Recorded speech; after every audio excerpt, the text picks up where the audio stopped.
Vince, are you ready for rapid fire? Let's do it. A little rapid fire. We got all kinds of stuff to talk about tonight. We do. A lot of stuff in here. So ESPN did its way too early All-American football team for next season. Jeremiyah Love and Leonard Moore made the first team, while Billy Schrauth made the second team for the offensive line. Who is one guy on each side of the ball you think they left out? I think Malachi Fields has a good opportunity if the quarterback situation is one where they are throwing the ball a little bit more often with a little bit more consistency. I think Malachi Fields could end up being a potential All-American. I think he's got a shot at it. That was one on offense. One on defense is Drake Bowen. I think with him focusing solely on football, not playing baseball, and they're going to be looking for a face of that defense, I think. Leonard Moore could be that guy, don't get me wrong. But, when you're right in the middle of that defense, you're the field general, whatever cliche you want to use. I think Drake Bowen has a chance to be that guy too. I like it. What I really like is the fact that we each have different guys on each side of the ball. All right. I like your picks. I'm a little, and we've got a receiver question coming up here in a minute. I'm a little hesitant yet, even though we're pretty sure, not pretty, the offense is going to look different. It's going to look different without a running quarterback, right? Like Riley Leonard. But we've been burned too many times trying to make these big bold predictions with wide receivers. So you're not wrong. As good as Fields is, and the fact that he's at least been proven going up against ACC competition, I don't know if I'm willing to go there yet. Charles Jagasaw is my easy answer for the offensive side of the ball. And obviously, the reason you would leave him out is because, the guy barely played this year, but that's because he was injured. But I think it obviously says a lot about the guy that he did miss so much time, and then he ends up starting at left tackle in the national championship game. So Jagasaw on the offensive line. I think that their pick of Schrauth for second team is a really good one, but Charles Jagasaw would be my guy on the offensive side of the football. I think he's going to be a huge difference maker on the line next season. Like their line next, oh man, like if everyone's healthy, I just can't imagine what this line's going to look like. I actually thought about Craig as a potential guy because I think he could end up being thought about him as well. You know what I mean? So there's a lot of options, in my opinion, of guys that you could go with on this one. So yeah, we'll have to see. Defensively, I like your Drake Bowen pick, but I'm going to go with Adon Shuler as my next pick. Okay, somebody to take the look at the way he played. There. Yeah, and it's like, like does he play the same position? Do they just move him to Xavier Watts' spot? I think that he's obviously going to have. There's going to be more on his plate next year, but he's also going to be able to take it. Like, just look at the level of growth that he had from start to finish this season. Like you had two All-American caliber safeties playing back there for the Irish. And think about how long it's been since, I guess you can go back. I guess it hasn't been too long, because you had like Kyle Hamilton, Alohi Gilman, that was a good safety combo. But I think that that was still weighted heavily by what Hamilton was doing. And, Jalen Elliott as well. But it was a great safety doing it. And I think Adon Shuler is going to he's going to take another step up next year. So I went with him on defense. There you go. Bernie says KVA and Sneed. Well, they're both on defense, so you didn't follow the rules. That's right. You got to pick one of them. And Sneed will never play enough to be an All-American. I just think he's going to continue to be more pass rush, kind of specialist. Which is super important. He had some really crucial, critical sacks, this season. There's no doubt about it. He embraced his role. The most important pressure of the season. Yes. As well. No doubt about it. And look, KVA is going to play more, obviously, going into this season, so he has an opportunity to, to potentially, be that guy. So I do like that. Bernie's cheating again. Just going all in on and going all in on wide receivers. And we don't care about the past. It's all about getting burned on our excitement for the wide receiver room. That's where we're at. Absolutely. I'm with you, Bernie. Let's just go to the receiver question first. Scale of 1 to 10. Your confidence Notre Dame will have a 1,000-yard wide receiver next season. I would love to play back, any one of my responses over the last 2 years. How many times or you've 3 picked years this to happen? So my confidence level is like a 4. I think it could happen, but I am going to temper my excitement, based on past year's results.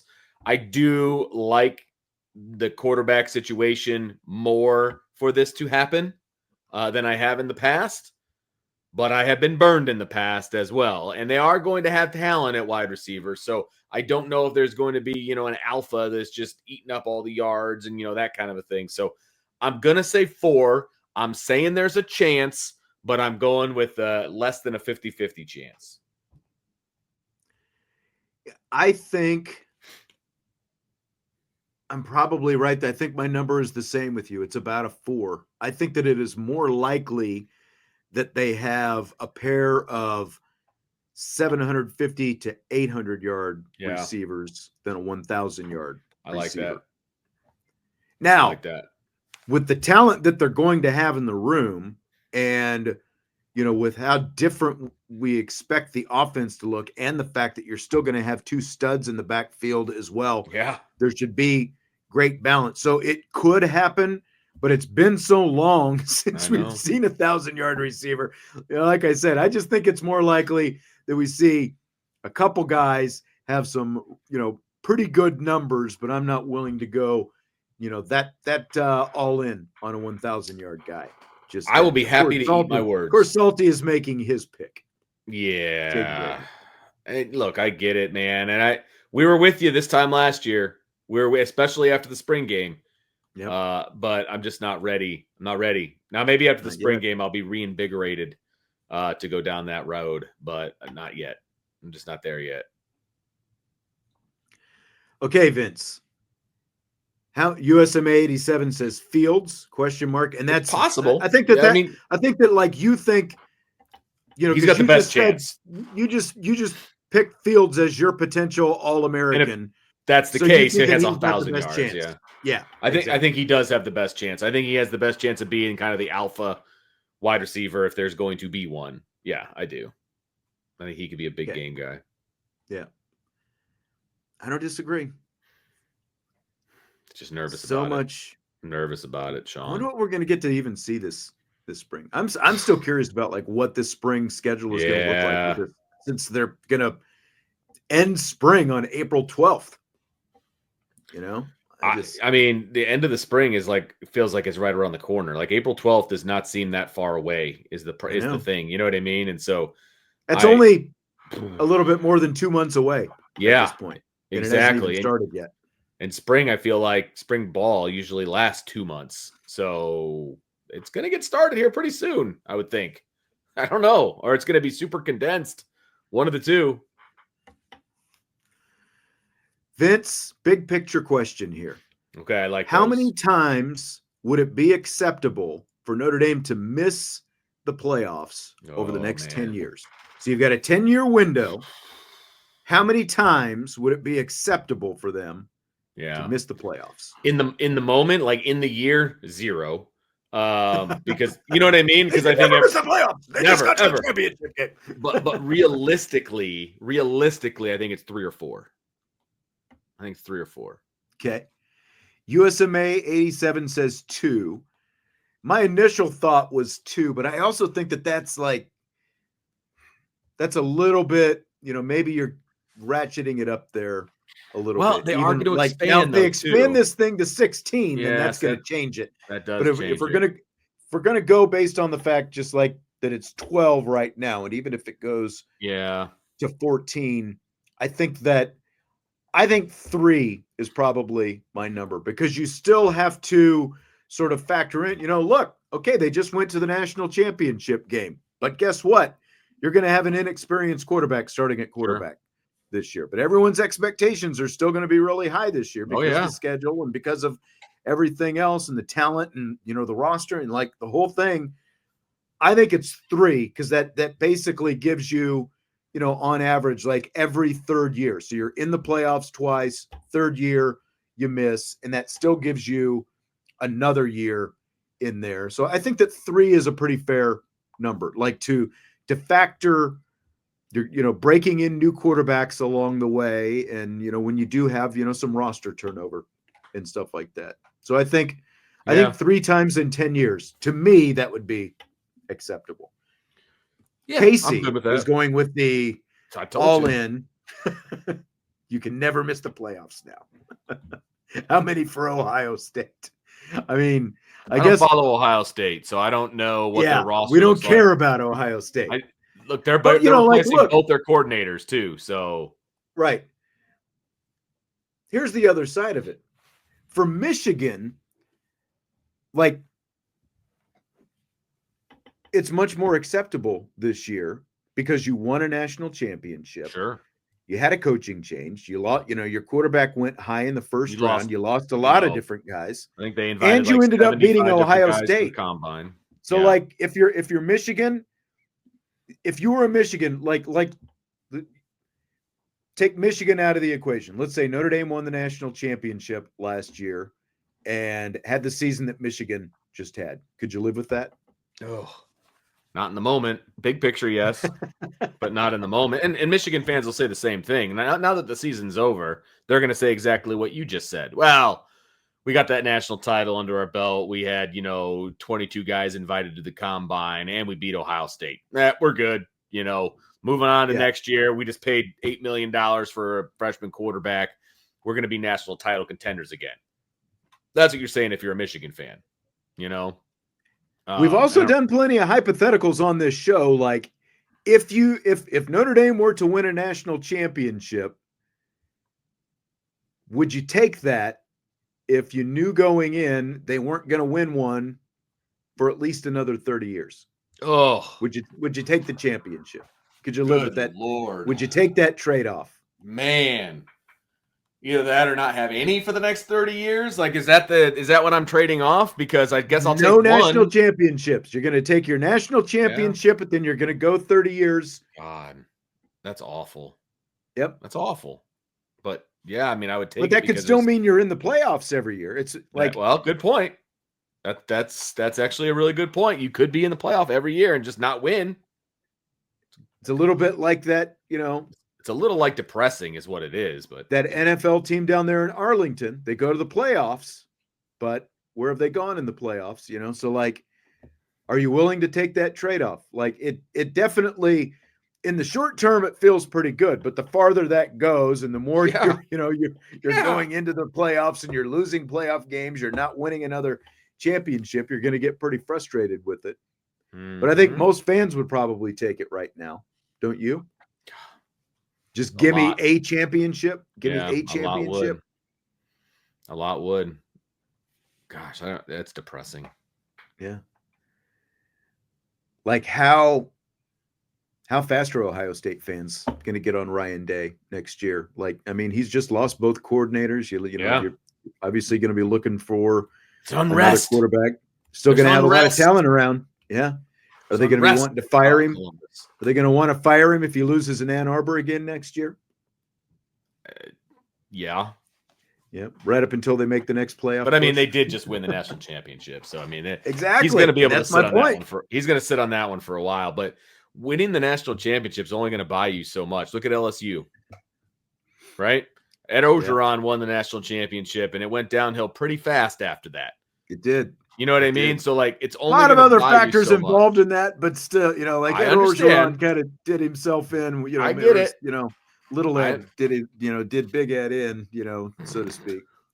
I understand that. I'm just saying the national championship only buys you so much. That's all. I hear you. You're right. It can change very fast. Decaf says he'll take it because he might not be alive in 30 years. I mean, that's a great point. The older you are, I mean, I don't want to think about it like that. Less chances you've got. Tomorrow's not guaranteed for anybody. That's right. I'll be in my 80s in 30 years if I get to that point. So yeah, I'll be in my 70s. Yeah. Good gracious. See, makes the trade-off a little bit more tempting, doesn't it? Gosh, I don't think I can do this show for another 30 years without a title. God, we'll be doing live from the nursing home. It's Sean and Vince. That's right. Vince in the post-game show from... We only do post-game shows for games that start at noon. At that point, I'm tired of these late kickoffs. Dinner's at 4. I'm Vinny D, and I want a 10 a.m. kickoff, by golly. Right. I've been up for 5 hours at that point. Might as well play some football. Nurse! Fill in the blank.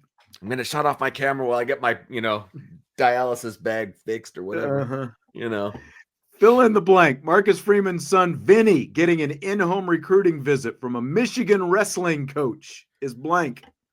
Oh, it's great for him. It's great for Vinny, is what it is. We were talking about this before the show started. It is amazing to me, the comments that are being put out there about this. I will say, I saw it for the first time last night when Jesse sent it to you and I. I was like, oh, Michigan? Come on. But then, you look at it as, look, Michigan's a really good wrestling program. The Big Ten in general is a really good wrestling program. That's couple Mishawaka guys went there. Remember brothers Walker, Czar Walker, and what's the older Walker that won the state championship? Yeah. Mishawaka guys just a few years ago. Yeah. They got it tattooed right on their thigh. It's right there. I bet they do. M. I bet they do.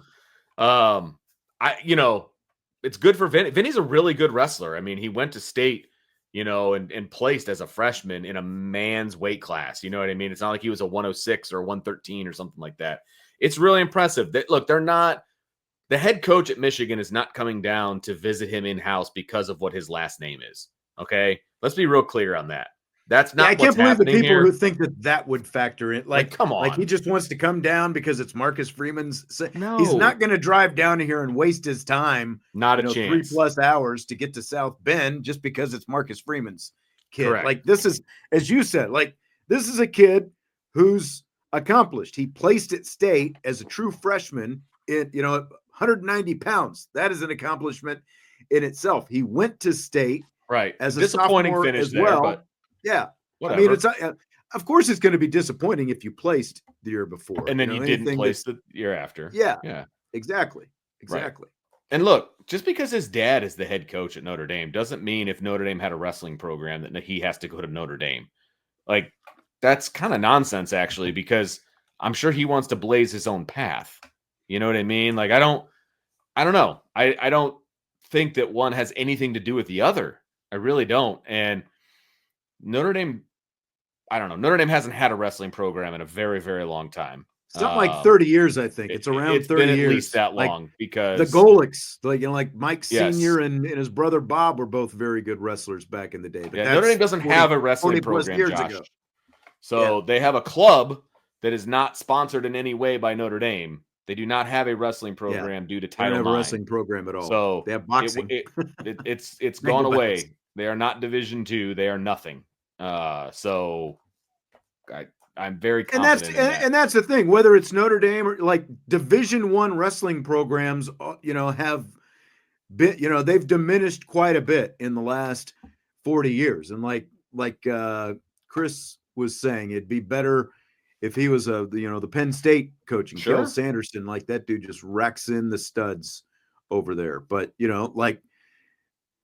there are fewer and fewer Division I wrestling programs, and what's happened is as the Division I programs have gone away, Division IIIs and NAIAs have started to actually create wrestling programs because there are still plenty of guys who want to wrestle in college, but there aren't as many opportunities at the Division I level. So these smaller schools have created wrestling programs, and since they don't give full scholarships, these kids want to go there and have the opportunity to wrestle, but most of them are paying at least half of their way, if not their own way, depending on which level you're doing it at. So the fact that Vinny Freeman, again, like Michigan coach doesn't care who his dad is. The Michigan coach cares who the best guy is potentially, to come to his program and wrestle for Michigan and win wrestling matches at Michigan, So like the fact that he has a Big Ten school who's out there visiting him and who's interested in him, that says a lot. Because again, like it's harder to get a Division I wrestling scholarship because there are fewer opportunities at that level these days. Right. And Notre Dame hasn't had a wrestling team since 1992. I just looked it up. That was the last time. There you go. I knew it was at least 30 years. So, yeah. And there's an article in the Chicago Tribune about it on April 14th, 1992. So you can go take a look at that. But basically, the university said it was financial reasons, declining interest, and support for women's sports. That's why. So the head coach at Penn High School was going to go to Notre Dame to wrestle. He was a state champion, all those different things. But then they shut the program down right before he was about to go. And then he ended up going someplace else. So, yeah. So it's awesome. I think it's awesome that he got at the end of the day, it's awesome. Michigan. I know that, there's a certain smell, there's a certain thing that people think about Michigan, of course, but I think it's pretty awesome. I'm surprised that like Purdue and Indiana haven't come calling. If Michigan has come, and they may have, already, what I mean? Like I know he took a visit to Cornell in their wrestling program, I think last summer. So, I mean, he is a recruitable athlete when it comes to wrestling, and he's a very good wrestler. And he deserves whatever comes his way. He's a very successful wrestler. Didn't do as much this year. He was actually traveling with Notre Dame football team an awful lot. So he missed a bunch of like tournaments and things like that. But I'm sure he's going to get redialed in and refocused. He's a good football player, by the way. He was the only sophomore starter on a defense that was all seniors besides him. So he's the only returning defender this year as a junior. It's just because of who his dad is, Vince. Yeah, exactly. He also hits like a Mack truck, by the way. Right. But he's just too small. Like, honestly, he's too small to be a Division I football player. Wrestling's his ticket, man. And I look forward to seeing how he continues on. So that'll be interesting. Yeah, it's awesome. And just won sectionals last week. So you got regionals and semi-state and then state. Right. So here in about a month or so, a few more rounds to go. Down to state. I watched in sectionals, and let's just say the matches were not very long. I would imagine. Went fairly swiftly. It'll get a little bit tougher every week. And it will. But yes, the rubber meets the road usually in semi-state. You can still kind of squeak by. Not him specifically, but like you can squeak by as an average wrestler depending on your draw. Like at regionals, and then get to semi-state. Once you get to semi-state, you're going to be going up against some guys. And then obviously when you get to state as well. Yeah. All right. So Vince, we talked yesterday about Nebraska possibly doing away with its annual spring game because of head coach Matt Rhule's concern that other teams might use the spring game as an opportunity to scout and poach his players. So Ross Dellenger, who covers college football for Yahoo Sports and is one of the co-hosts of the College Football Enquirer podcast, says he thinks all schools might follow suit and do away with their spring games in the next few years. Do you buy or sell that? This is tough for me. I will buy it, but not for the reason that Ross Dellenger put out there. I think that Notre Dame and other schools do not put the stock in the spring game that a lot of media and fans do, right? So Notre Dame has the jersey scrimmage, right? And it's usually the week before the spring game. Right. A lot more stock is paid. Notre Dame's spring game is more ceremonial. Correct. Yeah. And so if you're telling them that they just get another practice and they don't have to do a spring game, I think they'd all be okay with it because it's just kind of a waste of time, to be perfectly honest with you.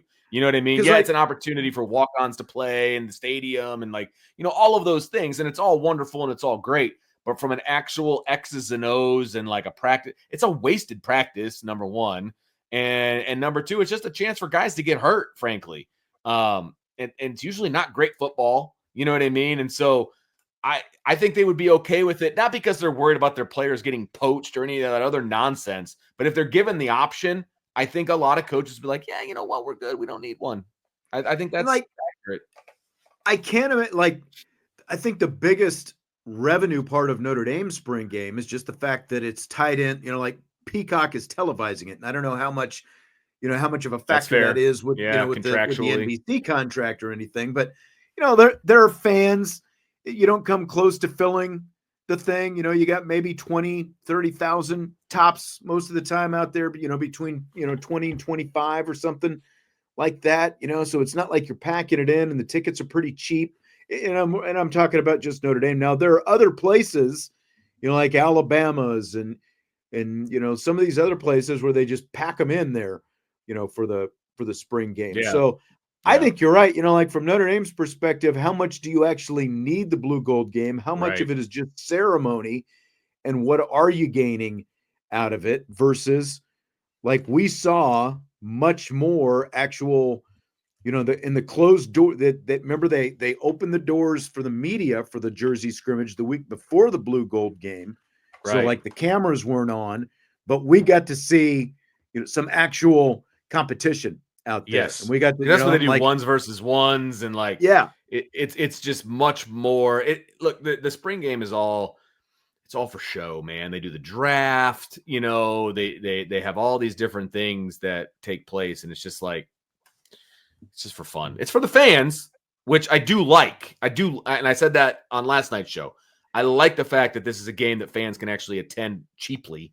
and you But are other than sort of that, whetting the appetite. You are whetting the appetite of everybody by, sort of letting them in. So like, yeah, I really don't I don't think, I guess it's up to Matt Rhule how he, what he actually wants to put into a blue true. gold game. But, like you said, like Matt Rhule could literally just do what Marcus Freeman is doing and do his closed door, Jersey scrimmage or whatever you want to call it. And then, like you keep things fairly vanilla out there, and you mix the squads and stuff in the spring game. It's like Matt Rhule doesn't have to, it's not like he has to put his two deep out there and have ones going against ones and twos against twos. Like if he's really worried about I think that like the concern, like we talked about yesterday, I think the concern about poaching is completely overblown and he's being completely paranoid.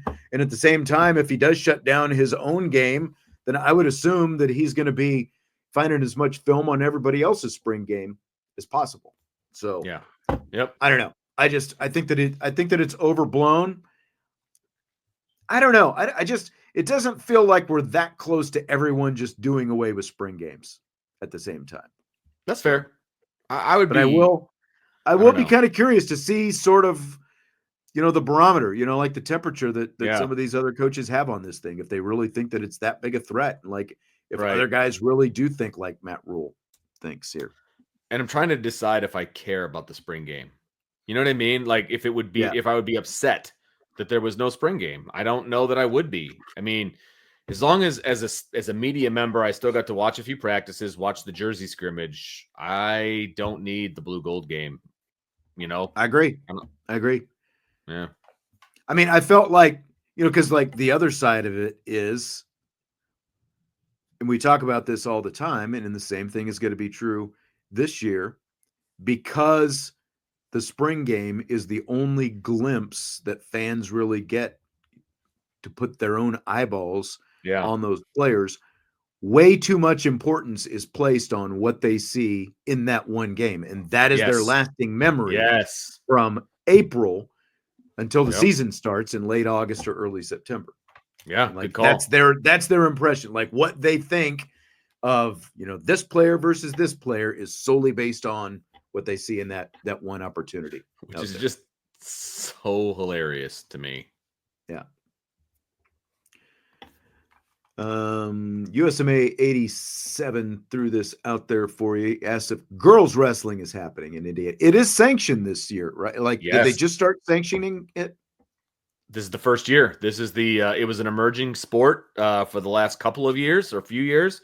And then this year is the first year as an official IHSAA sport. So they crowned the first state champions and the first, team state champion and all that stuff. And the girls already had their tournament. It's already been done. And now the boys are in the middle of theirs. So It's kind of like basketball. They do the whole girls tournament first, and then they start the boys tournament, so they don't overlap, which I do kind of like, because that way the focus is on one or the other, not both at the same time. So yeah. All right, where are we in this list here? Do you buy or sell there being more interest in Bill Belichick at North Carolina this season than Deion Sanders had in his first season at Colorado? I'm going to sell it, and here's the reason why. I'm selling it from a overall fan standpoint.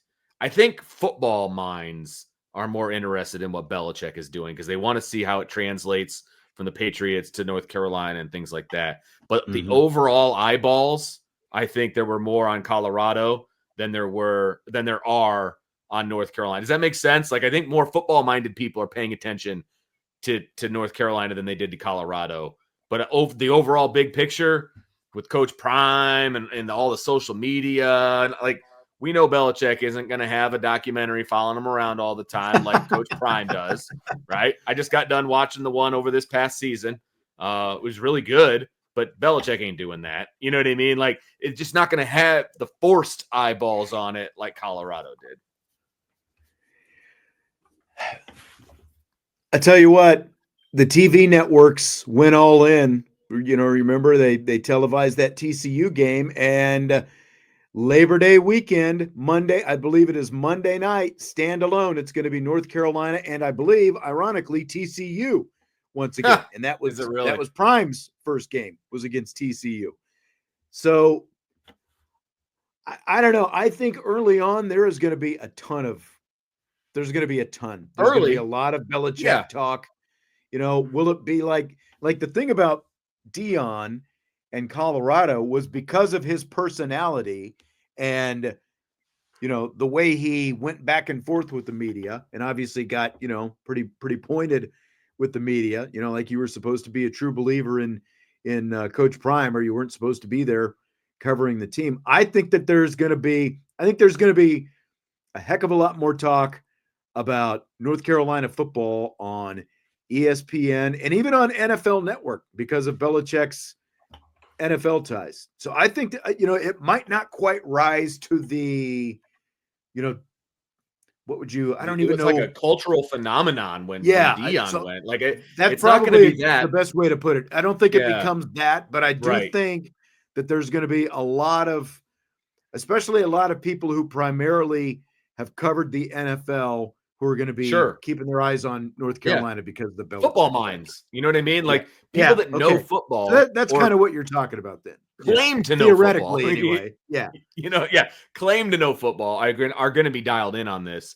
But, like, you know, Deion with his gold headset and his gold whistle and, like, you know, all of the cameras being around at all times, like, it was like forced eyeballs all the time. You know what I mean? And I don't think it's going to be like that because Belichick will be like, you know, he's not going to want any of that. You know what I mean? So it will be there, but I think he's going to try to deflect a lot of it too. So let me follow it up with this then. Do you think Belichick is going to treat the media differently now that he's coaching, you know, at a lower profile college job rather than on his big NFL pedestal that he had before? I do, because I'm already seeing him take more interviews than he ever did when he was with the Patriots. I mean, he was just on the McAfee show, for God's sakes. Like, there is no chance he does the McAfee show as the Patriots head coach. Zero chance that happens. You know what I mean? And he's sitting there, and he was on for a while today, I believe, talking, you know, about. Well, he's done a weekly segment throughout the season with McAfee. Okay. But again, he also was getting paid to be there. So fair enough. But I just think he's not going to be quite as prickly because he knows, look, the NFL was going to have eyeballs on it no matter what, right? He's trying to bring eyeballs and recruits, by the way, attention. That's exactly it. North Carolina. He's not an idiot. Okay. Bill Belichick is a very bright guy, right? Yeah. He knows what he needs to do to get people excited about North Carolina football. He's got to do the dance now. Right. Exactly. He didn't have to do the dance when he was with the Patriots because he was doing his thing. He was winning games. That's when the attention came, was when he's obviously started winning games with the Patriots, Right. and he could be, we're on to Cincinnati, and not like Yeah. he's gonna have to soft shoe this thing a lot more now that he's You're with North absolutely right. Carolina. He's just gonna have to.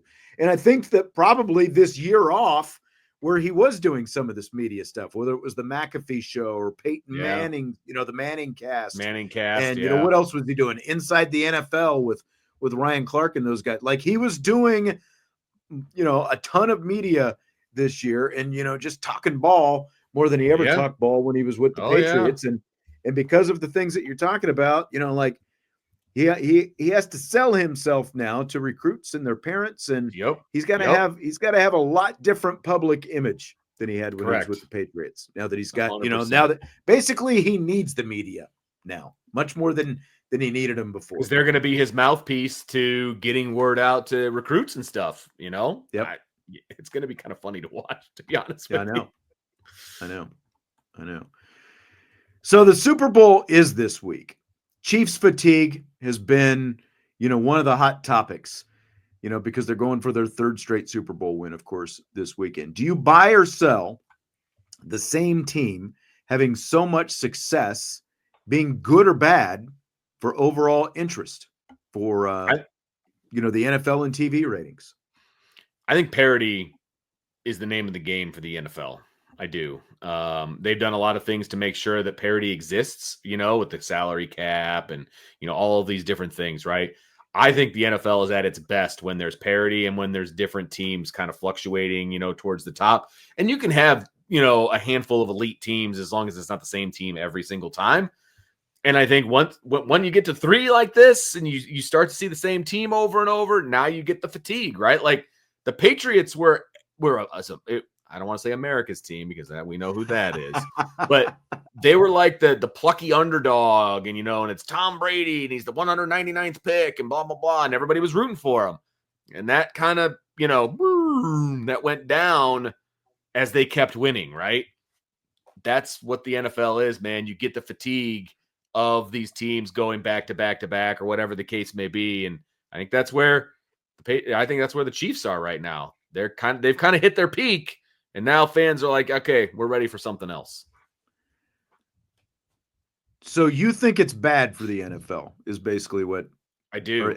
It's bad for interest. I think it's actually good. So I actually, to an extent, agree with some of the points that you're saying, because I actually, like the Patriots, when this thing started, they were the, sort of the plucky little underdog, but then it continued.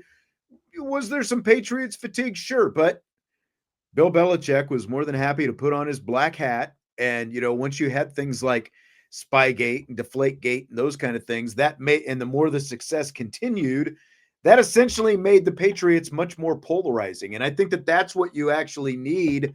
Like, I agree with the points that you're talking about with parity, like for individual fan bases, to keep those fans engaged, keep them interested, like we got a chance. You need parity, so that they have a chance. They can get in the playoffs every couple of years, right, or whatever. But in terms of like overall interest and the TV viewership and all those kind of things, I think that like look at the NCAA tournament as an example. Like nobody knows about the like Loyola, for example, Loyola Chicago. Nobody knows about Loyola Chicago in the first round or the second round, but once they knock off a giant, now they're in the Sweet 16.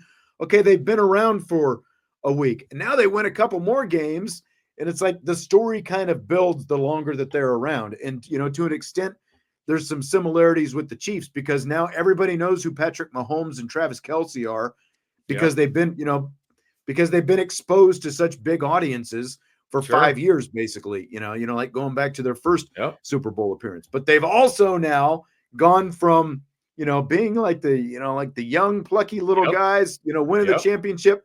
Now they're wearing the black hats too. And I think that when you're talking about overall interest, you need the villain, like to have a really engaged, viewing audience, fans, whatever, across the league. You need a villain as well. And like Carlos is talking about, is the NFL rigged? And you're getting a lot of that because the Chiefs are winning so much. Is it rigged? Like, so having the villain, having the You know, I can see that. the team with the black hats, I think that is overall good as well, because you get just as many people there. They're still going to watch, but they're going to root against them. You need people Because they're rooting watching on to both root sides. against. Yeah. Yeah, you need people rooting on I see both what sides. you're saying. So I think see it's what you're good saying. overall.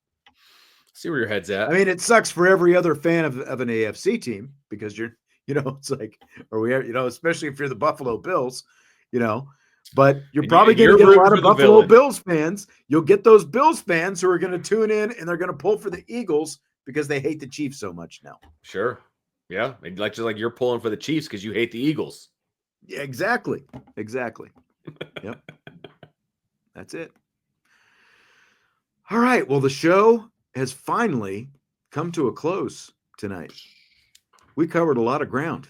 We did cover a lot of ground. I thought the mailbag was fun. I think I did too. See it again. You're going to see it again. We'll definitely have to bring back another women's basketball mailbag in the near future. We might. Definitely. I mean, we've got a lot of basketball left, so we might get a couple before this thing is all said and done. All right, hit that like button before you leave. Appreciate your questions. Yeah. For the mailbag, a lot of really good questions in the mailbag. A lot of really good stuff tonight. So hit the like button before you leave, and we'll talk to you tomorrow on Aviation Sports Talk.